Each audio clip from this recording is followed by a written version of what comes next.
حاضرین مجلس، بات ہماری چل رہی تھی مدینے کے بڑے تاجر عبد الرحمن بن عوف رضی اللہ تعالی عنہ کے کہ جن کو اللہ تبارک و تعالی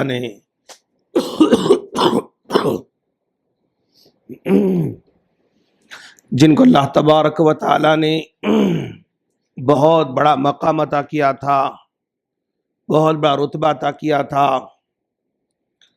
اور مدینے میں آنے کے بعد جیسا کہ میں نے کہا تھا کہ اللہ کے رسول صلی اللہ علیہ وسلم نے ان صحابہ کرام کے درمیان مواخات کو پیدا کیا تھا، بھائی چارے کو بنایا تھا۔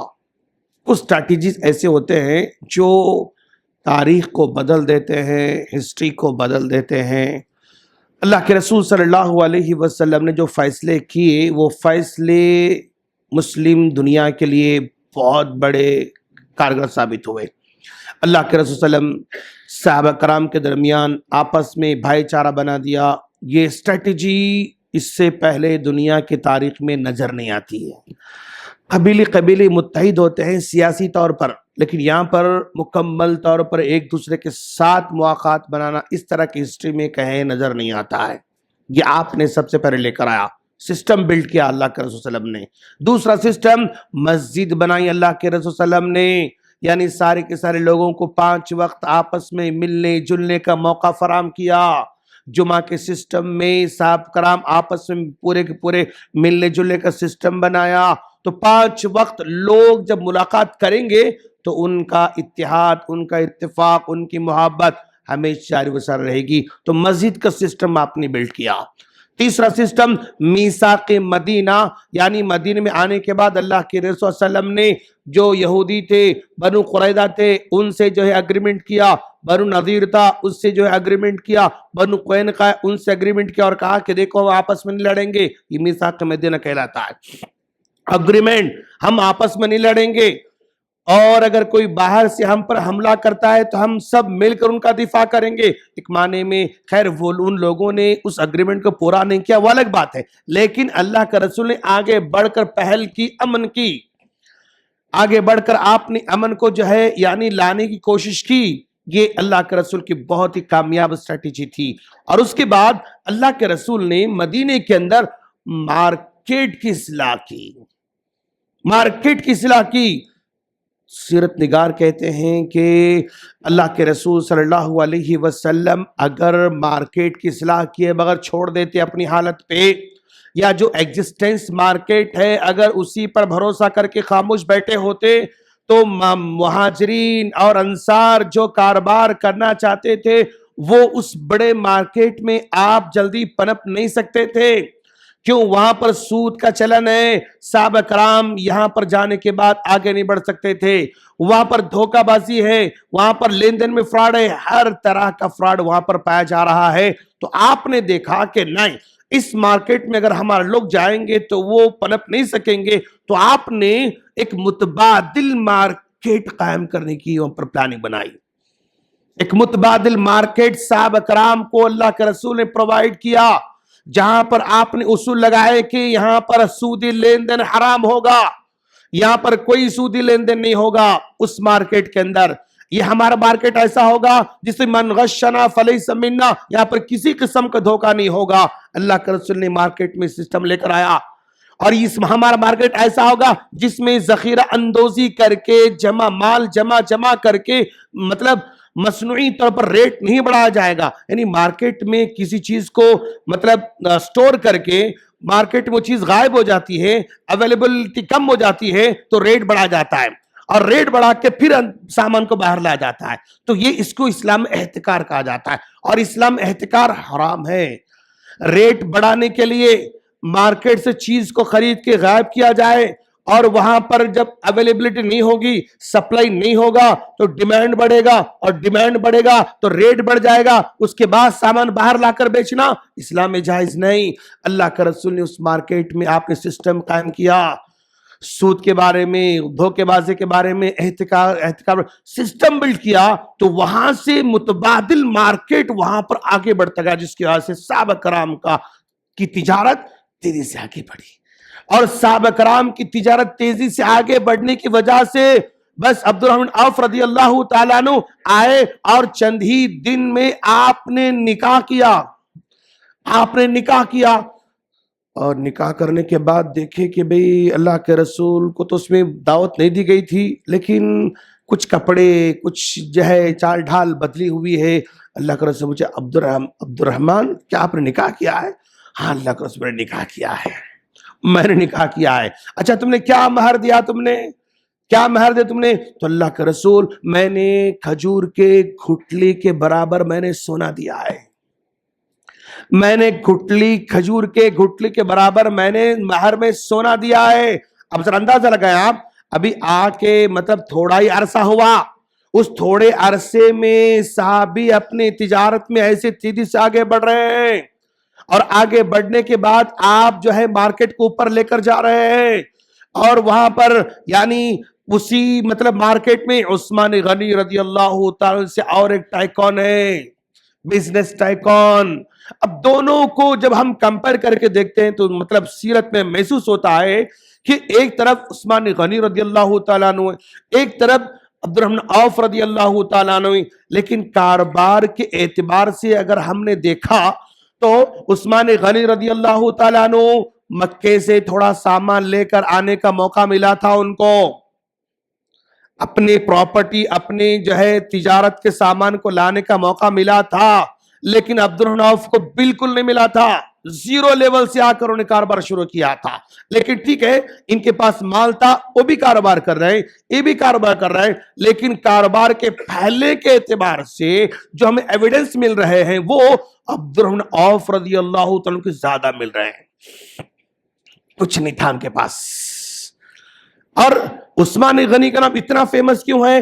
اس لیے کہ یہ ان کے لیول میں کاروبار تو اتنا بڑا نہیں تھا، لیکن یہ صدقے میں بہت آگے تھے ان کے مقابلے میں.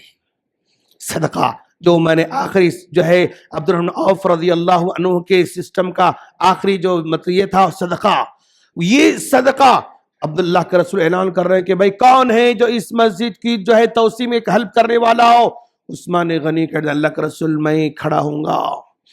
تو عثمان غنی رضی اللہ تعالیٰ نے مسجد نبوی کی توسیع میں اپنا مال لگایا، اور مسجد نبوی میں جو سرمایہ عثمان غنی رضی اللہ عنہ لگایا نا، وہ پلیس آج مسجد نبوی کے امام کے کھڑے ہونے کی جگہ ہے.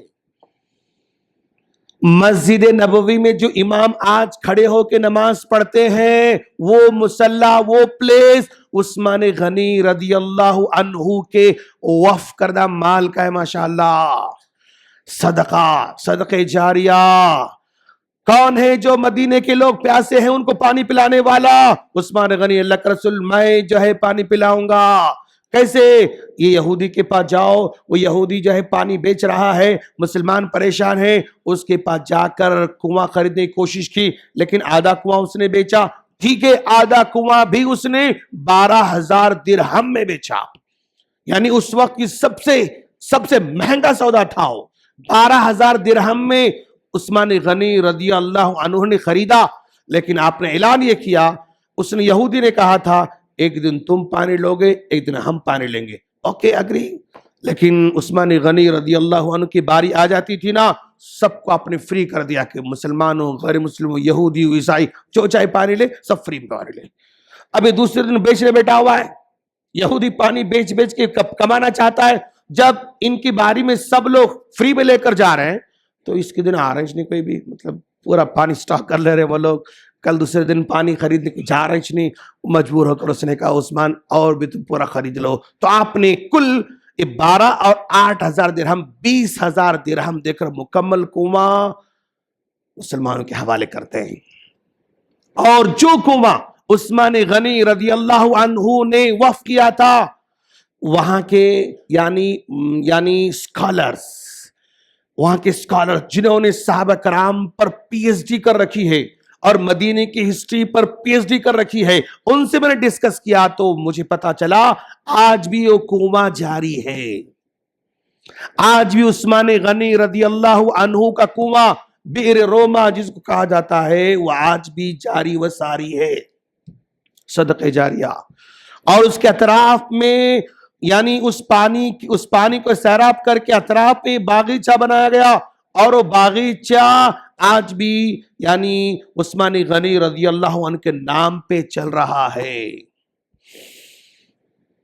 اور اس کا جو بھی فائدہ آ رہا نا وہ سب عوام کے صدقے جاریہ کے شکل میں جو ہے جاری و ساری ہے۔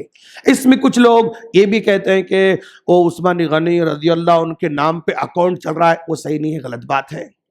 اور وہاں پر کہا جاتا ہے کہ فندق عثمان، وہ اس وقف شدہ مال میں سے ہوٹل بنایا گیا ہے، اور وہ ہوٹل جو ہے عثمان غنی رضی اللہ عنہ کا ہے، جو صدقے جاریہ، وہ بھی غلط بات ہے۔ وہ ہوٹل لوگوں نے بنایا، صرف نام تبرک کے طور پر عثمان غنی رضی اللہ عنہ کا استعمال کیا انہوں نے، لیکن وہ عثمان غنی رضی اللہ عنہ کو وقف شدہ یا ان کی پراپرٹی سے بنا ہوا وہ ہوٹل نہیں ہے۔ لیکن یعنی عثمان غنی رضی اللہ عنہ کا صدقہ جاریہ آج تک بھی جاری ہے۔ یہ سسٹم کیسے بلٹ ہوا؟ اللہ کے رسول صلی اللہ علیہ وسلم نے مارکیٹ کو آپ نے ایسا بلٹ کیا۔ آج اگر ہم اپنی مارکیٹ کو دیکھ رہے ہیں تو بھئی کچھ لوگ اس مارکیٹ میں غالب ہیں، کچھ لوگ مارکیٹ میں غالب ہیں۔ اگر ہم چھوٹے چھوٹے لیول پہ اگر ہم دیکھیں تو بھئی اکثر لوگ اپنے گروسری خریدنے کے لیے ایک بڑے سپر مارکیٹ کو جا رہے ہیں، سپر مارکیٹ جا رہے ہیں۔ کیوں؟ وہ سستا دے رہا ہے۔ وہ نام لینا نہیں چاہتا میں، سب آپ جانتے ہیں جو بڑے بڑے مارٹس ہیں، سمجھے آپ؟ کیوں ایسا ہو رہا ہے؟ اس لیے کہ وہ بلک میں ڈائریکٹ کمپنی سے خرید رہا ہے، بلک میں ڈائریکٹ کمپنی خرید رہا ہے اور لا کے وہ سستا بیچ سک رہا ہے۔ لیکن ہمارے گلی کے محلے کے چھوٹے چھوٹے کاروباری ایسا سستا نہیں بیچ سکتے، جس کے وجہ سے جتنے بھی لوگ ماہانہ 8,000 10,000 12,000 کا سودا خریدنے والے لوگ ہیں، جو بھی سوسائٹی کے اندر جو ماہانہ گروسری یعنی ایک ساتھ لا کر 8,000 10,000 12,000 15,000 خریدنے والے لوگ ہیں، وہ سب ایسے مارٹس کو جا کے لیتے ہیں، اور ہمارے محلے کی دکان کمزوری رہتے ہیں۔ اگر ہم حیدرآباد کا جائزہ لیں، مارکیٹ کا جائزہ لیں، اربوں ڈالر کا یہاں پر کاروبار ہوتا ہے۔ آئی ٹی انڈسٹری اربوں ڈالر کی ہے۔ آئی بی ایم یہاں پر کام کر رہا ہے، گوگل یہاں پر کام کر رہا ہے، مائکروسافٹ یہاں پر کام کر رہا ہے۔ ریل اسٹیٹ میں دیکھا جائے تو بڑے بڑے ٹائکون اس میں جو ہے لگے ہوئے ہیں، فارما میں بڑے بڑے کمپنیز میں لگے ہوئے ہیں، فوڈ انڈسٹری میں بڑے بڑے جو ہے لوگ لگے ہوئے ہیں، اور ہول سیل میں بڑے بڑے لوگ لگے ہوئے ہیں۔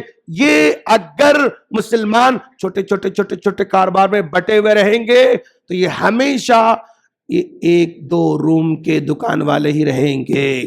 اگر ان کو اوپر آنا ہے تو پھر انہیں آپس میں متحد ہونا پڑتا۔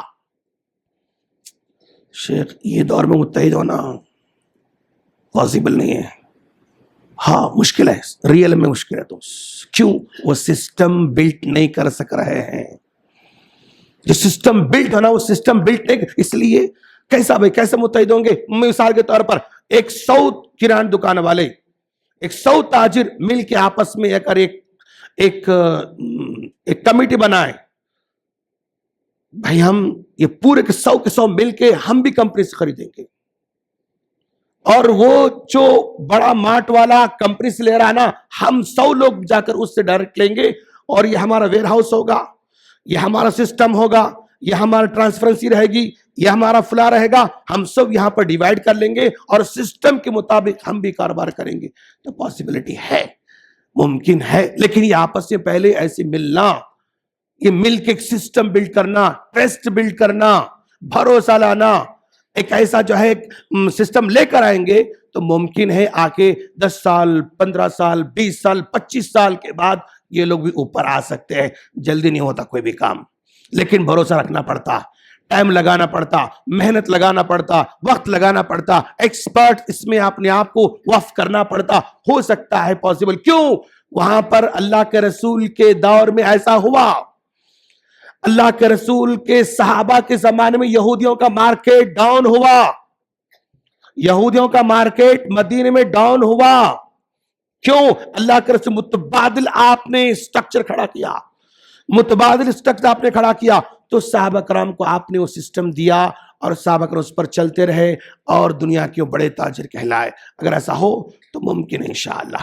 اللہ سے دعا ہے اللہ ہم تمام کو سیرت کو سمجھنے کی توفیق عطا فرمائے اور سیرت سے اسباق حاصل کرنے والا بنائے، آمین۔ السلام علیکم ورحمۃ اللہ وبرکاتہ۔